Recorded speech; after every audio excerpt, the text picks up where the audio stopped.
बाबा नंद ने यशोदा ने खूब स्वागत किया। अतिथि पधारे हैं। रात्रि का समय था, भोजन का समय चल रहा था। भोजन के समय नंद और यशोदा दोनों भोजन परोस रहे थे। अक्रूर जी भोजन पाते हैं। भोजन पाने के बाद नंद बाबा ने पूछा अक्रूर जी से, आपके आने का उद्देश्य, कारण क्या है? अक्रूर ने बताया, हे बाबा नंद, कंस महाराज का आदेश है। महाराज कंस दुनिया के, पृथ्वी के जितने भी बड़े बड़े योद्धा हैं सबको बुला करके एक साथ सबका मिलन कराना चाह रहे हैं। और वो चाहते हैं कि इस मिलन में आपके पुत्र कृष्ण और बलराम, इन दोनों को भी भेजा जाए। यशोदा मैया खंबे के पीछे खड़ी थी।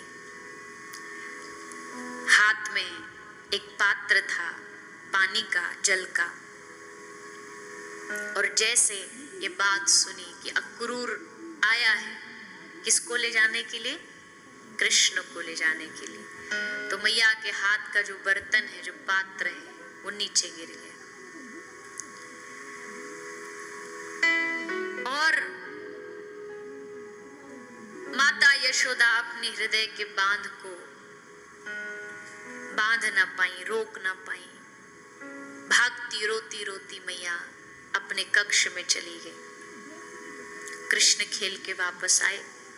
कृष्ण ने देखा आज पहली बार मैं आया और मैया दरवाजे पे खड़ी ना मिली। पूरे दिन मैया रास्ता देखती थी कि संध्या हो गई, धूल उड़ने लगी, कान्हा आ रहा होगा, कान्हा आ रहा होगा। आज मैया नहीं थी दरवाजे पर। भागते भागते कनी, अरे बाबा मैया कहाँ चली गई आज? बाबा ने कहा, लाला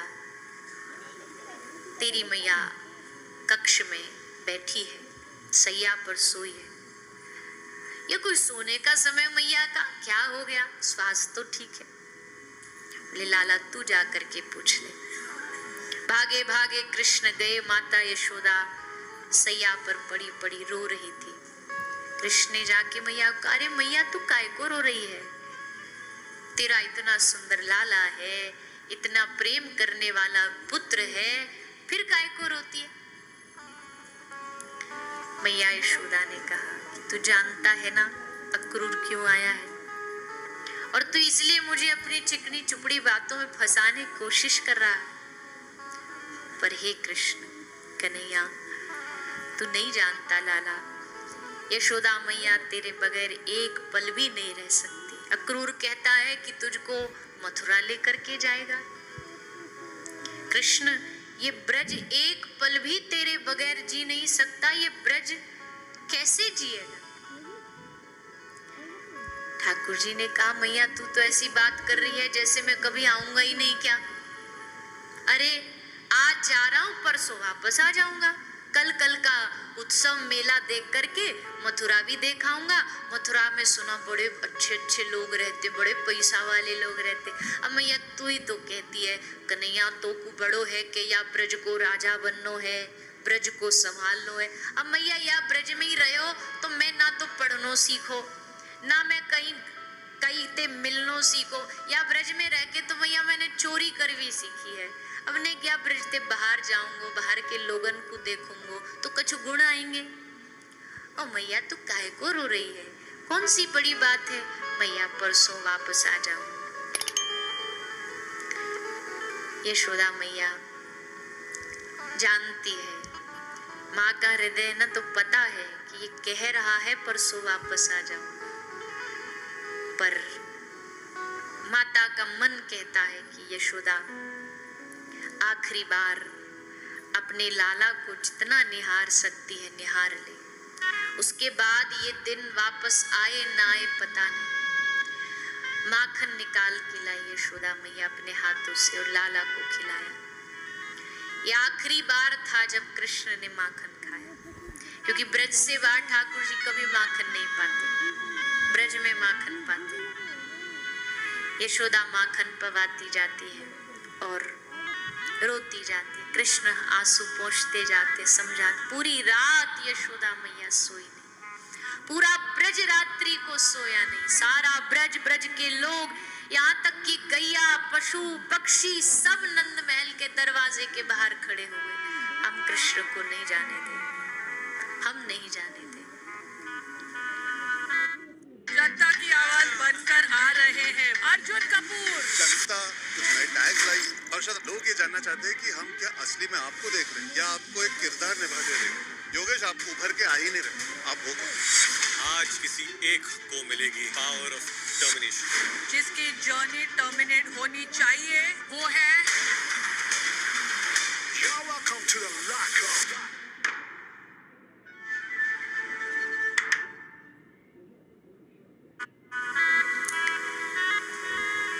आज श्री कृष्ण निकुंज में गए। वृंदा, ठाकुर जी की एक सखी है ब्रज की, वृंदा देवी। उनका काम होता है राधा कृष्ण को मिलवाना। वो सेज सजाती है, सैया सजाती है। कृष्ण भागे भागे गए, वृंदा को जाके बोले जल्दी करना, आज तूने कोई तैयारी नहीं करी। पूरा वृंदा विपिन एकदम उजड़ा उजड़ा, ना कोई पुष्प बिछाए हैं, ना सैया सजाई है, क्या कर रही है तू? श्री राधा रानी बरसाने से निकल चुकी है, पहुंचने वाली हो। वृंदा ने हंसते हुए कहा, निकल तो मथुरा से अक्रूर भी चुका है, जानते हो ना आप। कृष्ण ने कहा, क्या कह रही है तू? वृंदा कहती है, सब जानते हुए अनजाने बन रहे हो क्या? तुम जानते नहीं कि अक्रूर क्यों आया है? कृष्ण कहते, तू इधर उधर की बात छोड़, तू आज वन को सजा, तो श्री राधा पहुंचने वाली है। वृंदा पूछती है, कौन सी सैया सजाऊं? कांटों की सेज सजाऊं? क्योंकि जो तुम करने जा रहे हो उसके बाद तो ये वृंदावन कांटों की सैया जैसा ही लगेगा।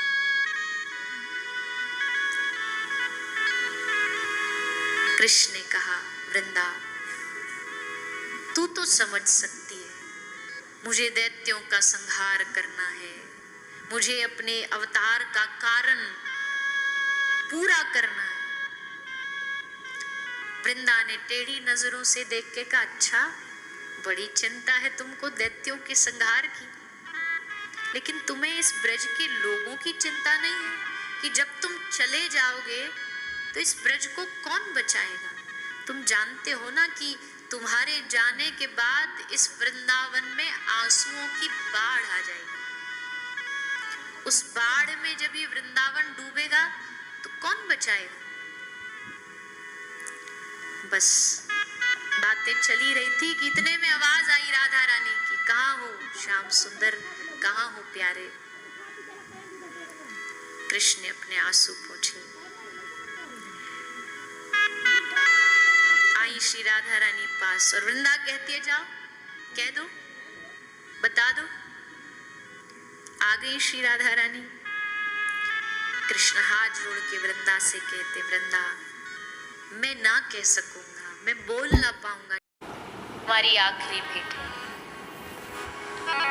वृंदा कहती है, ठीक है तो सजा देती हूँ आपके लिए विरह की सेज। और बस इतने में श्री राधा रानी आई, और जैसे श्री राधा रानी आई देखा कि श्री कृष्ण के आंख में आंसू। राधा रानी को एकदम आश्चर्य, ऐसे कैसे हो सकता है?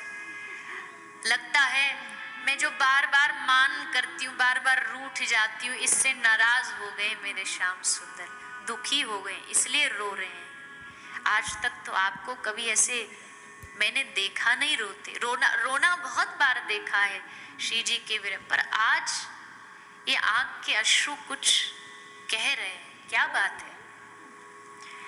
कृष्ण श्री राधा रानी के चरणों में बैठे और अपने सर का मुकुट उतारा। कहते हैं ना, जब आदमी हार जाता है, जब उसको दिखता है कि उसका अब वो कर्जा नहीं उतार सकता, उसके पास देने के लिए पैसा नहीं, तो अपने सर की पाग उतार के उसके चरणों में रख देता कि भैया मेरे बस की बात नहीं। तो श्री कृष्ण ने भी अपने माथे का मुकुट उतारा और श्री राधा रानी के चरणों में रख दिया और हाथ जोड़ करके कृष्ण ने कहा कि हे राधा, मैं तेरा जन्मों जन्मों का अपराधी हूँ, मुझे क्षमा कर दो। और आज पहली बार श्री कृष्ण राधा रानी से नेत्र नहीं मिला पा रहे, नजरें झुकी हुई हैं और नीचे देख करके रोते हुए श्री राधा रानी से कहते हैं। इतने में ग्वाल बाल भागे आए, ओ कन्हैया अरे सुन तो जरा, अरे भैया देख देख एक मथुरा से रथ आया है। और जैसे रथ आया तो रथ से अक्रूर नीचे उतरा। राधा रानी ने पूछा श्याम सुंदर से, कौन है ये? प्रभु चुप रहे, फिर कहा बताओ ना कौन है ये?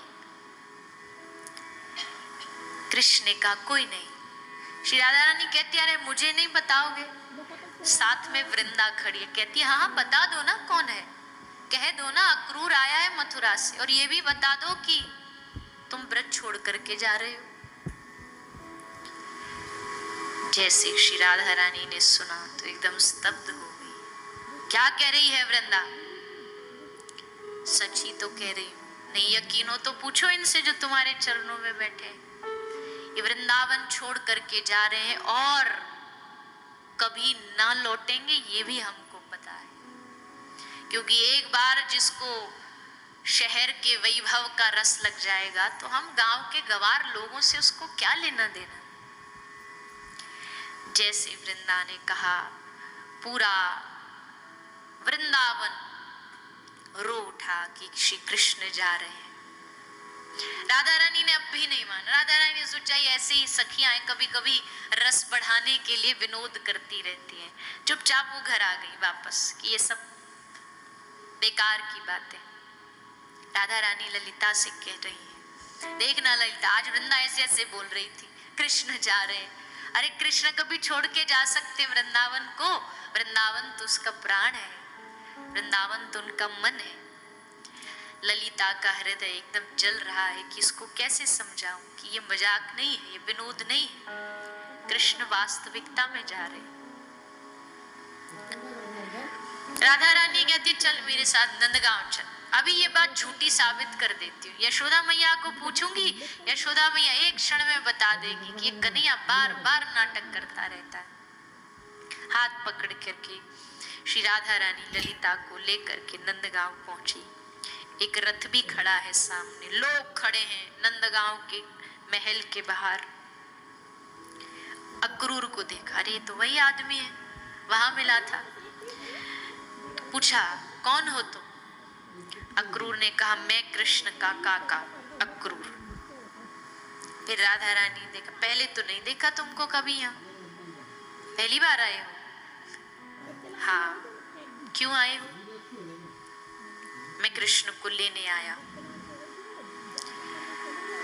सब सखियां खड़ी खड़ी सोच रही है क्या बोल रहा है। एक बार कम से कम सोच तो लेता कि मैं लेने आया हूं, इस बात को सुनकर के इस पर बीतेगी क्या। श्री राधा रानी ने कहा कि तेरा नाम अक्रूर रखा किसने?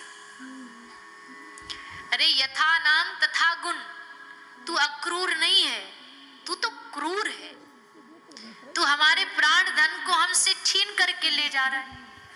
ललिता ने पूछा अक्रूर से, किससे पूछ के ले जा रहा है? अक्रूर ने कहा नंद बाबा से पूछा।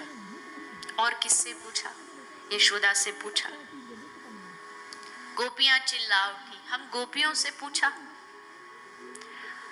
हमारी राधा रानी से पूछा तूने? बस आया और मैं कृष्ण को ले जाने आया हूं। क्या अधिकार है तेरा ले जाने का? अक्रूर कहता है गोपियों, मेरे पास तुम्हारे प्रश्नों का कोई उत्तर नहीं। समझ लो विधि का विधान है। गोपी कहती है विधि और ये विधान, ये सब हम इनमें नहीं मानती। हमारे लिए विधि भी कृष्ण है, हमारे लिए विधान भी कृष्ण है, हमारे लिए हमारा परमात्मा भी कृष्ण है।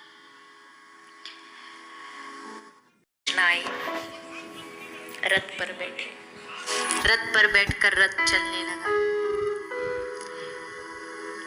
दूसरी तरफ माँ यशोदा जैसे कृष्ण निकला बेहोश होकर के गिर पड़ी। किसी ने आके मैया के मुंह पर जल डाला, मैया तेरा लाला जा रहा है, एक बार अंतिम समय में एक बार उसको गले लगा ले। उठी यशोदा, भागी आई, दौड़ी आई और आकर के श्री कृष्ण को, कृष्ण ने देखा दौड़ती दौड़ती रथ के पीछे मैया आ रही। कृष्ण भी भागे, रथ से नीचे उतरे और जाकर के मैया को गले से लगाए, हृदय से लगाए और हाथ जोड़ करके यशोदा कहती है, कृष्ण जाने से पहले एक प्रार्थना है। अरे मैया तू कैसी बात कर रही, तू प्रार्थना नहीं तू आज्ञा कर। यशोदा बोली, कृष्ण जब अक्रूर आया और जब उसने कहा कि वो ले जाने आया है तो उसने एक बात और बोली जो मैंने कल तुझे बताई नहीं, पर अक्रूर कह रहा था कि तू मेरा बेटा नहीं, तू देवकी का बेटा है। तेरे माता पिता वसुदेव देवकी है। हाथ जोड़ करके आज ये यशोदा तुझसे क्षमा मांगती है, क्योंकि ये बात अब तक तो तू भी जान गया होगा कि तू देवकी का बेटा है, लेकिन मैंने कई बार तुझे डांटा, कई बार उखल से बांधा। कहीं तेरे मन में ये ना आ जाए कि ये मेरी असल माँ नहीं थी, इसलिए मेरे ऊपर इतनी प्रताड़ना करी। कन्हैया, मैंने कभी नहीं चाहा कि मैं तुझे कष्ट दूं, हो सके तो अपनी इस यशोदा को माफ कर दे। कन्हैया ने कहा, माता तू क्या कह रही है? मैया तू मेरा प्राण है, तू बात करती है क्षमा कर दे। मेरी क्या औकात कि मैं यशोदा को क्षमा करूं? तू मेरी माँ थी, तू मेरी माँ है और तू ही मेरी माँ रही। लोग कुछ भी कहे, दुनिया कुछ भी कहे, पर मैं यशोदा नंदन हूं, मैं यशोदा का ही लाला। कहकर रथ आगे बढ़ा और बीच रास्ते में गोपियां रथ रोक करके खड़ी हो गई। गोपियां खड़ी हैं, कृष्ण नीचे उतरे। क्या हुआ? गोपियों ने कहा, उनसे आज्ञा लेने नहीं जाओगे एक बार? कृष्ण ने पूछा, कहाँ है वो? तो बोला, यमुना के घाट पर बैठी है। कृष्ण गए, श्री राधा रानी के सामने बैठे। राधा रानी समझ गई कि बोल नहीं पा रहे। बोली, कुछ तो बोलो। कृष्ण ने कहा, राधा जाना पड़ेगा। राधा रानी ने पूछा, फिर कब आओगे? कृष्ण ने फिर कहा, कर्तव्य निभाना पड़ेगा। समझ गई श्री राधा रानी की उत्तर देने में ये असमर्थ है, झूठ बोल नहीं सकता। कृष्ण ने अपनी हाथ से बांसुरी निकाल करके श्री राधा रानी के चरणों में रख दी, क्योंकि ब्रज से जाने के बाद कभी कृष्ण ने बांसुरी को छुआ नहीं, बजाया नहीं। और श्री राधा रानी को दे के कहा, राधा ये मेरी अमानत है, इसको तू अपने पास रख और जब याद आए इसको बजाना। राधा रानी ने कहा, कैसे बजाऊंगी? ये तुम्हारी बांसुरी है, मैं इसकी पूजा करूंगी, मैं इसको हृदय से लगाऊंगी। नहीं, जब याद आए बजा लेना। राधा रानी ने कहा, फिर तो कभी नहीं बजाऊंगी, और हंसी बड़ी जोर से। क्यों नहीं बजाऊंगी? याद आएगी तो बजा लेना। याद तो उसकी आती है जिसको भूलते हो। मैं जब तुमको भूल ही नहीं पाऊंगी तो याद कहाँ से आएगी? विरह इतना बढ़ रहा है कि कभी श्री राधा रानी एकदम जड़ बन जाती है, कभी हंसती है, कभी रोती है। और जैसे कृष्ण निकले तो राधा रानी चीख करके बोली, मत करना, मत करना, कभी भी प्रेम मत करना, इस छलिया से कभी मत करना। बड़े दयालु प्रियतम है, देखो कितनी कीमती वस्तु देकर के जा रहे उपहार में। आंख में आंसू, हृदय में विरह, यही देन है। हम रोते रहेंगे, आह भरते रहेंगे और तुम्हारा स्मरण करते रहेंगे। आज पूरा वृंदावन जड़ बन गया, बंदर शांत हो गए, गायों ने रंभाना बंद कर दिया, यमुना ने बहना बंद कर दिया। आज इस कृष्ण की विदाई को ये वृंदावन सहन नहीं कर पा रहा। कृष्ण कहते कितना दूर है मथुरा, आ जाना। राधा रानी ने कहा नहीं, हम कभी मथुरा नहीं आएंगी। क्यों? क्योंकि हमें राजाधिराज कृष्ण नहीं चाहिए, हमें ब्रज वाला कान्हा चाहिए, वो मथुरा में नहीं मिलेगा। और प्रेम की अपनी ठसक होती है, प्रेम की अपनी चाहत होती है। जैसा प्रेमी चाहिए हम उसी का रूप दर्शन करें। रथ पर बैठे कृष्ण, अक्रूर बैठा था। गोपी ने कहा तुझको क्या कहे, तू क्या प्रेम को समझता, तुझे एक ही बात कहेंगे, तेरी यात्रा शुभ हो बस, क्योंकि तू प्रेम तो समझ नहीं सकता। गोपियों का झुंड आज श्री कृष्ण के विरह में अपने आप को एक दूसरे को संभालती हुई आगे बढ़ी। रथ आगे बढ़ा और जैसे रथ आगे मथुरा की ओर बढ़ा, सारी गोपियां एक एक एक एक करके वहीं मूर्छित होके गिर पड़ी। श्री राधा रानी मूर्छित होके गिर पड़ी। 5 दिन तक श्री राधा रानी बेहोश होकर के ब्रज की भूमि में पड़ी रही। ललिता, विशाखा, जितनी सखियां हैं, सारे ब्रज के वैद्यों को बुला लाई, कोई हमारी राधा को ठीक कर दे। पर कैसे ठीक करे? जो रोग है वो तो मथुरा में है, रोग भी वही है, रोग की दवाई भी वही है। जैसे 5 दिन बाद होश आया, एकदम जाग करके श्री राधा रानी बोली कब आएंगे, कब आएंगे?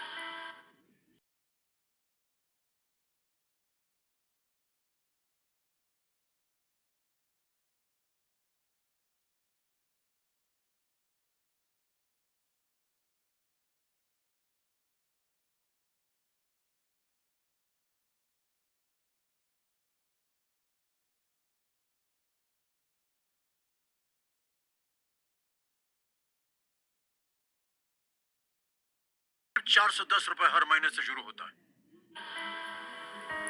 किसी सखी ने कहा सुना है, तसल्ली देने के लिए सुना है कृष्ण आ जा रहे हैं। और जैसे राधा रानी ने सुना, आज दौड़ी नंद महल की ओर। वहां एक तरफ यशोदा, राधा रानी को देखा तो मन को तसल्ली मिली। क्या कर रही हो मैया? यशोदा कह रही सुबह से माखन निकाल रही हूँ। क्यों? आज सुबह सुबह मैंने देखा था जब जगी थी, दरवाजे पर बाहर दीवार पर एक कौआ काव काव कर रहा था। कहते कौआ बोलता तो कोई आता है, हमारे घर में तो एक ही आने वाला कृष्ण, वो वापस आ रहा होगा। और जैसे ये बात चली रही थी कि धूल उड़ती हुई आई रथ से। रथ आके रुका तो मथुरा में कृष्ण और बलराम को छोड़ करके नंद बाबा वापस आए। रथ से नंद बाबा नीचे उतरे, सब भागे, कन्हैया आ गया, कन्हैया आ गया, अरे लाला आ गया, देखो बाबा वापस ले आए। सब भागे, सब दौड़े। जैसे नंद उतरे, यशोदा ने पूछा कन्हैया कहाँ है? मौन रहे बाबा, मौन होकर के चुपचाप भीतर जा रहे। यशोदा अब भी नहीं मान रही।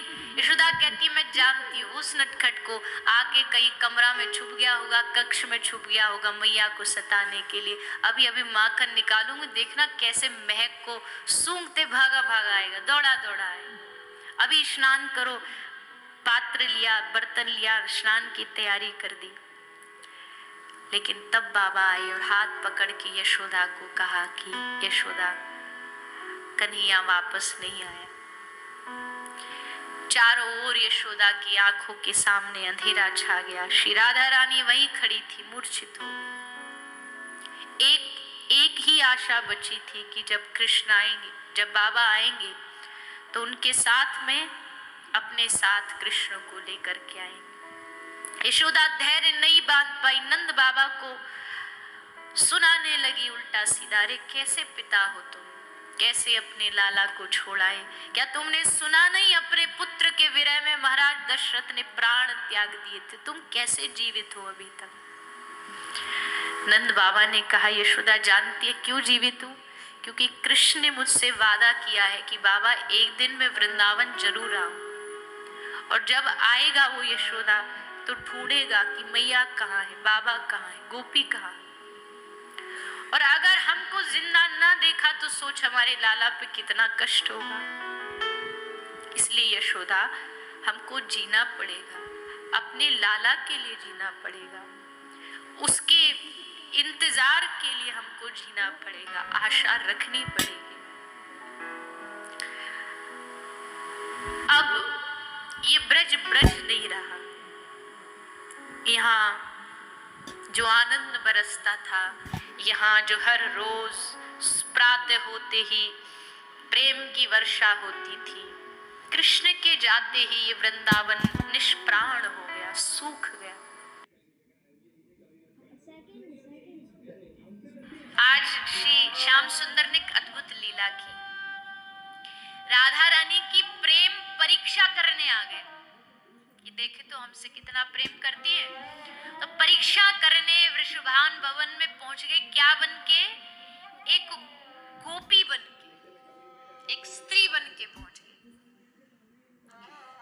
स्त्री बन के आए, जो राधा रानी की सब सखियां थी उनको भीतर बुला लाई राधा रानी के पास। संध्या की बेला थी, श्री राधा रानी अपना वन विहार करके वापस लौटी थी। इस अद्भुत महिला का चेहरा देख के श्री राधा रानी अत्यंत आनंदित हो गई। पता नहीं क्यों ये अत्यंत सुंदर महिला कुछ कुछ प्रियतम की याद दिलाती है, कुछ कुछ वैसा स्वरूप है। तो श्री राधा रानी ने पूछा, सुंदरी, हे सखी, कौन हो तुम, कहां से आई हो? तो सखी ने कहा, मेरा नाम है गोपा देवी। ठाकुर जी ने अपना नाम बताया,